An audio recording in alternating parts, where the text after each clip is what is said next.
Well, do you ever wonder why your kid acts differently at school than they do at home? It's an actual thing, and it's called after-school restraint collapse. After a long day at school or at daycare, a lot of kids lose it when a parent takes them home.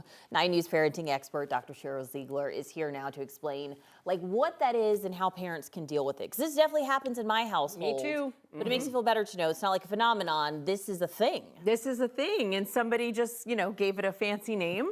But, I want to break down the two words. After school, we get that, but the restraint collapse, which means that all day long, they have this self-restraint.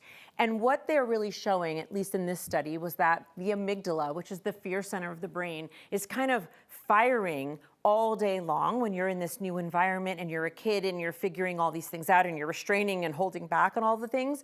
And so when they come home, the amygdala needs its time to adjust to say oh yeah, okay, you don't have to be so on and so perfect and helpful and compliant or whatever it is that's happening or overstimulated. And then you come home, and then that's when, if there's not this time of what she calls coexisting together, sort of quiet, peaceful transition, then that's when the kid can just absolutely look like they're melting down, because just simply saying, "How was your day?" is yet one more stressor, and then they just collapse. That restraint just collapsed. They've got nothing left to kind of hold on to, and that amygdala is really just continuing to fire. So it's been an interesting study to kind of look into.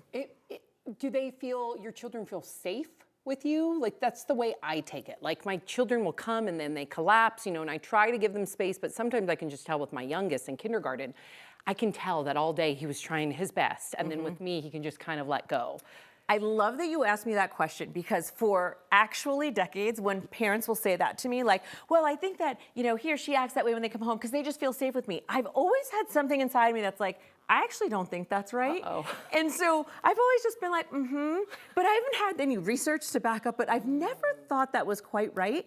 I think according to this, relatively small study, but still, I think that no, the thought is more that the reason why they collapse with you is because you're asking them questions. You're meeting them at their heightened state. Got it. So what they're saying is, because she actually followed these kids for a month. So when she taught the parents how to, kind of peacefully transition, it was there's some great line, a silent car ride is a peaceful home.